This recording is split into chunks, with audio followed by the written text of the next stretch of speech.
qualified 24, but that totally belies, his abilities around here. Of course, it's one of the few tracks he's been to before. There's a British Talent Cup race here, so he knew his way around it. He was really good all the way through the three qualifying sessions. He just agak memaksa tadi. Memang situasinya Pak tidak sangat defense-nya boy bagus dan yang perlu kita kredit adalah bagaimana duo Rehan di posisi Guerrero. Betul, dua-duanya sama-sama bagus penampilannya. Agak sedikit slip tadi. Well, I certainly hope it's a much less frustrating set of races than we had in Magello, Peter. I think sort of the mucking around in qualifying to me sort of familiar to what we saw in Magello. I'm really looking forward to seeing some riders really grab the ball by the horns here today and say, I'm not worried about the rest of you, I'm having my own race. A bit Marco Morelli style last time. Well, that's exactly right. And the man behind the block, Hendra Kurniawan. The riders at the briefing, sorting out the dates. Normally we have some guys who just stretch the field out. We always have, ya ini pemain yang seolah membuat mimpinya benar-benar nyata. Tahun lalu atau musim terakhir debut di Pro Liga, sebelumnya juga di Voli, dan sekarang debut di timnas Indonesia, Danes. Iya, dan reading the game-nya masterclass. Usia yang masih sangat muda. Nice block, ayo. Pushing those limits, breaking those limits, going beyond. We really shanking terjadi dan habis jatah sentuhan India. Great World Championship 9 poin, 3 angka unggul Indonesia. Ya, kita semakin jauh kali ini 96, tapi tentu saja masih jauh dari kata aman. Kita tidak boleh lengah. Ingat ketika menghadapi Thailand kita juga sudah unggul, tapi lengah di akhir set dan membuat kita dipaksa main 5 set oleh Thailand dan time out diminta oleh India. The place sorted out, and interestingly, some people do sort it out. Of the 8 possible doubles we've had at Assen, 12 possible, we've had 8 double victories, wins, on race 1 and race 2, more than any other of the circuit. So if you get Assen right, you can get it right. Let's see then. Well, riders lining up, red flag at the front of the grid, adrenaline flowing through the veins. The green flag waves just kind of go racing here in Assen. Yes, and it's 15 laps of Red Bull MotoGP Rookies Cup action at the Dutch TT. Red's right, somebody's looking around at the back there, the lights go out. It's good start, hard to see. Good start from Benjamin Fernandez, but it's the 97th of the race. Siapa lagi kalau bukan Boy Arnes? 10-6 Indonesia memimpin di set keempat. Dan sejauh ini memang pushing Sullivan Mounty back to third. This is far more ordered than I was really expecting at this sort of stage in the race, but this is exactly what we were just talking about, Peter. This is what we want to see. The Japanese rider, the Asia Moto4 Asia Cup winner last year, just absolutely. And does he go up the inside of the number 11 from David Gonzalez? He does. Superb stuff from Benjamin Fernandez, the Cup points leader. Look back from him at David Gonzalez, then, who has had an absolute run of it in many respects, hasn't he?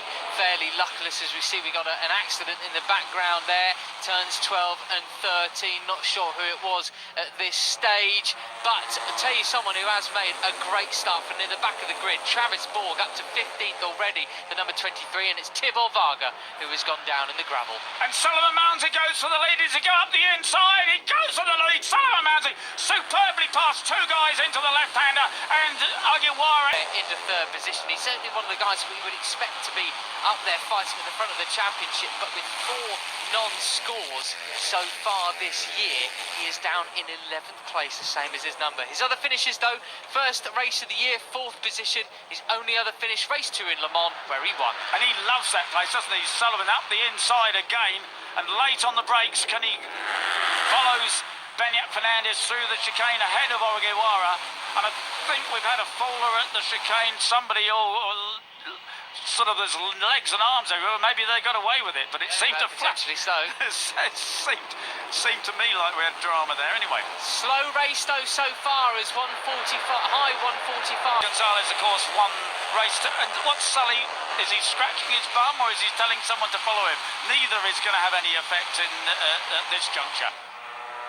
Wow, there we go then, through Holger Heide, one of the fastest point on the circuits then, then fanning out. As in it's Ramadipa making a move for the lead then, but David Gonzalez says no, thank you, I'll keep that out front there into the Gert Timmer chicane we come. And Peter, this is it. I mean, look how slow that was. Yeah, they're all over the place. And you know, they're going to be running on the green. They're going to be, you know, this is not the quickest way round Assen at all, is it? No, and finisher last time out, double podium finisher, I should say, last time out, Mugello as well.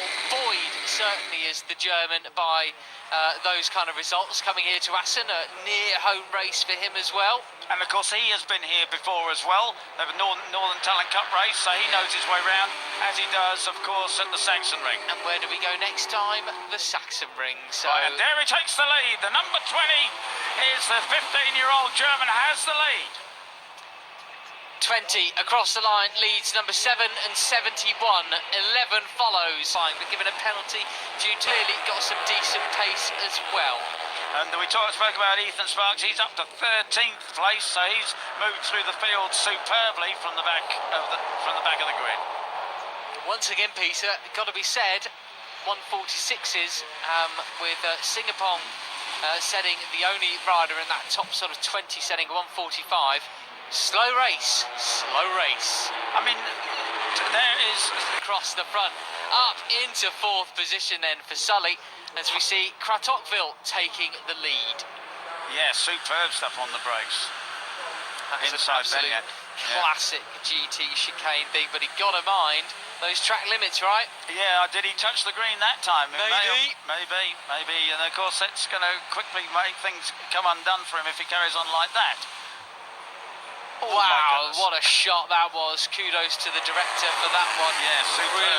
Brilliant little jump scare there for the commentary booth as they go 4 abreast through there in the left-hander. Carlos Cano leading the way once again. Ogiwara cutting to the inside. I'm seeing Travis Borg in the background there, the Maltese rider from very near the back of the grid, making moves. He, of course, since we last raced, he got a now long run back towards the GT chicane that begins. Singapore looking strong in 4th position as well now. And there's, you've got to tell Katarichl not to look behind him, Matt. That's your for thing. goodness sake, please, Finn, sort it out. Thank you very much. Singapore, though, another rider who had a pretty solid run out in Estoril as well, so another rider buoyed by good form at the moment. And look at this then, 23, Borg, 2nd place in Estoril, and the other series running very strong in Rookies Cup so far this year from the back of the grid, now up to 4th position as he crosses the line. Superb stuff, and Singapore is there as well. Acceleration but lower top speed at turn 1, what would your take be? Well, it can be that, but talking to Danny Ribolta, he said the difference really is mild, you know, and you're gonna depends which way the wind blows. You might have the wind with you going down the front straight, against you coming down the back straight. It really is swings and roundabouts, and hard to know who is running what, especially when the likes of David Gonzalez says he hasn't decided at lunchtime. It's time. But now, yes, moving up once again. He's just in front of Ryota Ogiwara at the moment, and Guillaume Plon, just probably in the back of shot here, well, middle of shot, I should say. Yeah, Benjamin Fernandez, they don't want to let him get too many points here, obviously. You know, as we saw in Mugello, the double victory that Ogiwara has does a huge thing to the points table. It makes a graphic change to the way the cup is headed. So riders, they really just got to knuckle down and disappear. Get on with it. Come on. Yeah, and I think it speaks volumes that the last lap around, Travis Borg set the fastest lap of the race at 1:45.5. The rest of the riders around him sort of doing 1:46s. He did say it's going to be a hot day. You've got to think about perhaps some tyre conservation. So, you know, we're not riding the bikes. Is he thinking about tyre conservation? That's what he said. So let's see how it unfolds. But somebody has got to do something, surely. Yeah, and you can hear the over-rev there, the racing line, and still get round. There's got to be something in hand, isn't there? You're looking back at the number 70 of Christian Daniel Jr. Superb stuff. The elbows are out. That's Christian's classic style. Oh, up the inside as well. We got a faller in the background there at turn 14. Just saw it from there. It's unfortunately David Acosta, the French rider, down and out.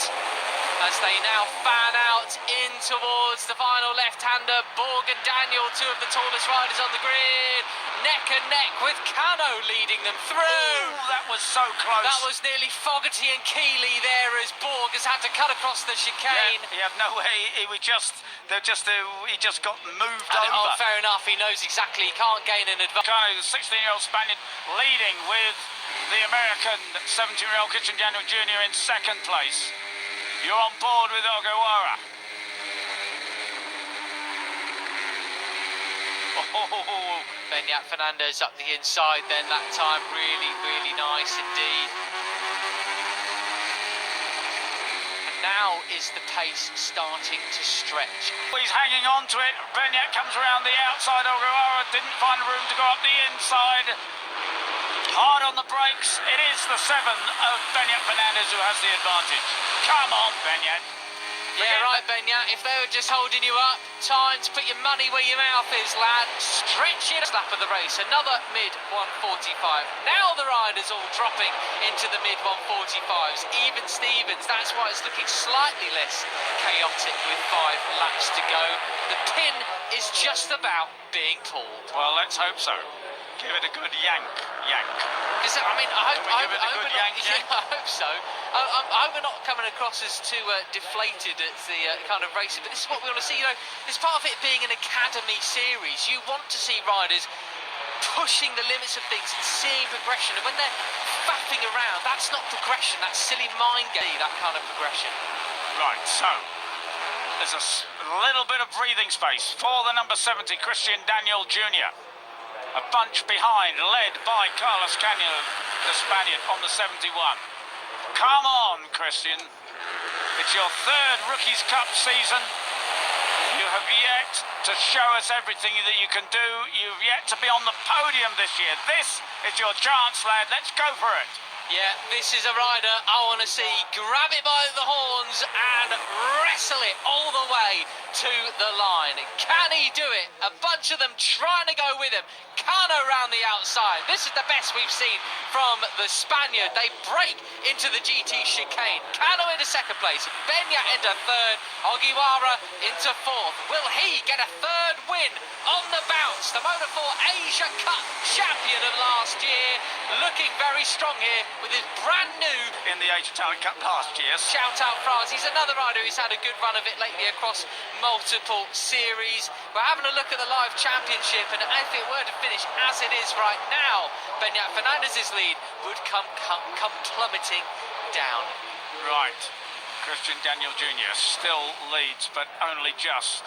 They're all in the slipstream, of course, flat out in 6th gear. Wow, The 71 Cano of up the Cano. inside. Wow, that was his newfound top speed there, helping him out, I reckon. As Beñat just gets so close to the rear wheel of Plonk. Yeah, absolutely superb. Again, Cano leads from Daniel. Ogiwara as fast against. This is where you're really setting up your line for that run into the final chicane. Beñat Fernandez gets squeezed by Daniel Jr. They're fighting out. 5 abreast. Daniel into 3rd position. Beñat second. Somehow he made it stick into there. I couldn't even tell what really happened there as we're looking at also the 69 coming through. Bahosa wants a piece of this. 6th place for the Mallorcan. Across the line they come. The fastest lap of the race. What's that about? That is absolutely no slight on Archie whatsoever. That just unfortunately is an indication that there is so much more in hand. 3 laps to go. Your tyres are fresh. Gentlemen, Come on. get on with it. They're brand new. They've still got the blooming stickers on him nearly. That's right, and we know that the Pirellis, of course, all tyres fade away, but we know it's so predictable with the Pirellis. They tell you exactly what they're doing. So come on, guys, make full use of that. Still looking shiny as Cano comes through towards the end of this race. He has been gifted from 14th on the grid this potential podium in front of it, as that was, I think, Ogiwara nearly hitting the back of Beñat Fernandez there. And letting Christian Daniel through. Yes, but was that Beñat easing off the throttle because he didn't want to overtake Cano at that point? He sacrificed his drive there. I think he might have done. So Cano up into 1st. Ogiwara 2nd. There They're just going to be 2 laps remaining as they come out of the chicane this time. Bahosa fourth, Peter. There we go. Watch the track limit. Penultimate lap time. What will the lap times be? 1:46. I'm going to go and buy some. Right, but it's still quite quick, Insanity, but it is. Okay, Bahosa, he's your man. You know, he said he was loving the race here. The bike was fantastic. He said, I love the track. I really want to enjoy this. And he said, I'm going to have 2 podiums at least. He said, he promised me that. You know, I'm going to go to win. At least I'm going to get 2 podiums. So that's the 97 of, oh dear, I've lost 69 of Bahosa. So Well, he's your pick. He's my pick. He's in 5th at the moment, but Cano and Benyat Fernandez are battling out front. Here, through turn 8 they come. Ogiwara still maintains 3rd position. Gonzalez, 6th. Got to keep an eye on him. What about Ramadipa as well? Another rider who got a victory since we last raced in Rookies Cup. Up the inside goes Christian Daniel. Will he keep it on the switchback? Yes, he does. Into the long right-handers now. The double right-hander before the stretch down the back straight. This is the dress rehearsal into the GT chicane, Peter. What are we looking for here? It's, as you say, it's the dress rehearsal. Who's got the placement sorted out here? Fernandez on the 7. He's got his ideas what to do. The 71 of Carlos Cano. Oh, big accident, big accident, big accident there. Sully was one of them, wasn't it? Unfortunately, that is a big crash in the background, and this is the kind of accident which is bred by this kind of racing. Across the line they come, and it will be Cano leading the way, but for how Mounsey were involved in that crash. Right, so Carlos Cano has the advantage. But of course they don't know what's gone on behind them. No. But obviously we hope everybody's okay, but we still focus on the battle at the front then. Cano leads. Oh, it's another big moment in the background there. That was Singapong coming back on, a little hot motocross style across the grass then. Wow, oh wow. So, Benyat Fernandez, the points. It's on the 4 at the front then. Here we go. The final sector coming in. Looks like there's going to have to be something special from the 69 and the number 20 in the background. Bahosa and Kratokville to try and get a podium. Looks there. It's a lot to ask to win it from there, but he is quick. Benyat Fernandez, he has been superb through this last section, but can he really deal with Carlos Cano, who in the moment has the advantage? Oh, they're going to swamp him, Daniel to the inside. The number 70 goes for it. 4 abreast into the penultimate corner. Take it away, Peter. And Benyat went on the green, but so it is the 71 of Carlos Cano. Surely who's going to win this one? Wow! Who's going to get third? It's going to be... It's Cano who gets the win. Cano from Fernandez, and Daniel gets 3rd position from Ogiwara. I think I saw Fernandez go on the green there. I think I did as well. The left-hander, in which case he's going to lose a place. So that could well promote Christian Daniel to 2nd place. But Carlos Cano, no doubt, superb stuff. This is a rider that is 16th until now in the standings. He had until this moment about 16 points to his name so far this season. A best finish last time out in Mugello of what was it? Where did he finish? 5th place. Yeah. Yeah, that's right. Brilliant stuff from Carlos Cano. But we knew, as I said, earlier, we knew he was quick. He was quick right from the start, pre-season test, everything. But, getting his health and his body sorted out, and, of course, the confidence that goes with that. When he turns around to Danny Rivolta and says the bike has found more horsepower. Well, he hasn't found many more horsepower. He's just lost, 4.5 kilos. Funny how maths works, isn't it? That's right. And physics. Dearie me. Well, that was an interesting race. Yep. Frustrating from certain elements again. Entertaining across the board otherwise. And there we go. Benyat Fernandez drops 1 position for exceeding track limits on the last lap. That was the crash. There's the nasty. And Yeah, I mean, the good thing was, if you like, that it was the three motorcycles all going the same speed. Yeah. And they all end up with a Exactly tumble. that. And of course, the Alpine Stars Whoa. airbag system is going off and saving a lot of, of possible injuries as the airbag system goes off for them. And the HJC helmets, they got all the best gear, to protect them, and that's what has saved the day. But Peter, Beñat Fernandez demoted one position, fair enough for that, which moves Christian Daniel up into second place at the line. Yeah, that's right. Previously, his best result was a third place at the Spielberg at the Red Bull Ring last year. He got a third, and now he has a second. Finn Kratokville there, just crossing the line in fifth position ahead of Bahosa and Singapong. Really got to watch Finn. This is a heck of a run he's been on. Very impressive indeed, as Beñat Fernandez finds out that he has in fact finished third place today. Wow. Yeah. Christian Daniel just with his dad there. And it'll be wonderful to see what that does for Christian Daniel too, because of course, as I say, he got a third last year, and this year just hasn't been going the way his results have been decent. 6th, 10th, 8th, 9th, 12th, 7th. But he's just missing that battle for the win, and there he was, leading the race, battling for the win, and second place on the podium. Superb.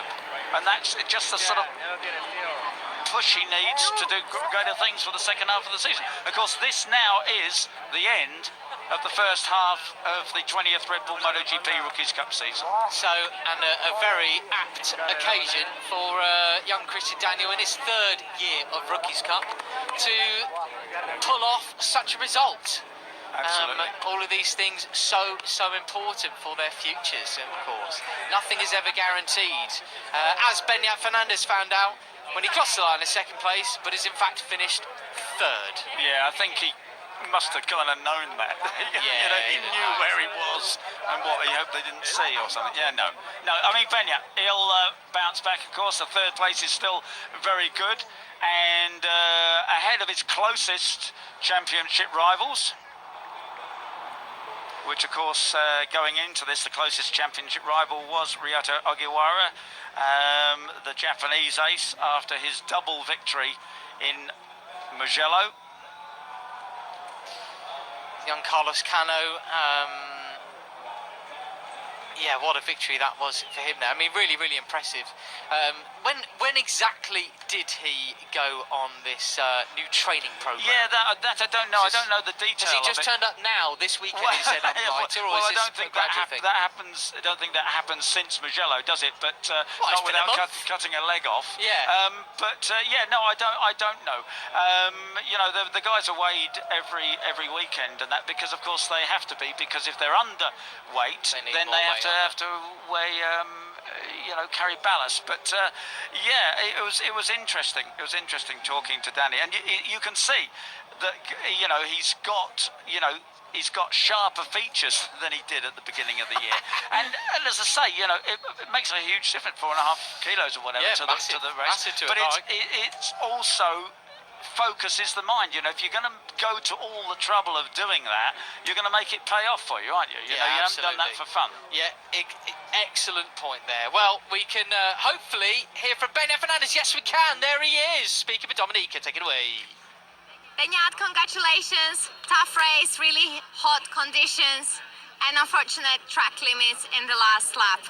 Well, but you got a podium. Yeah, I'm happy to have the pace during races, because this was depending about which position I would finish. And here at the afternoon, now it's more windy, but yeah, I'm so tired, so hot, I'm sweating a lot. So the only thing I can say that it was super tough race, and I touched the green on the last sector, and yeah, after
ฝั่งอินโดนีเซียเนี่ยขอแค่3คะแนนครับ10 แมตช์ไป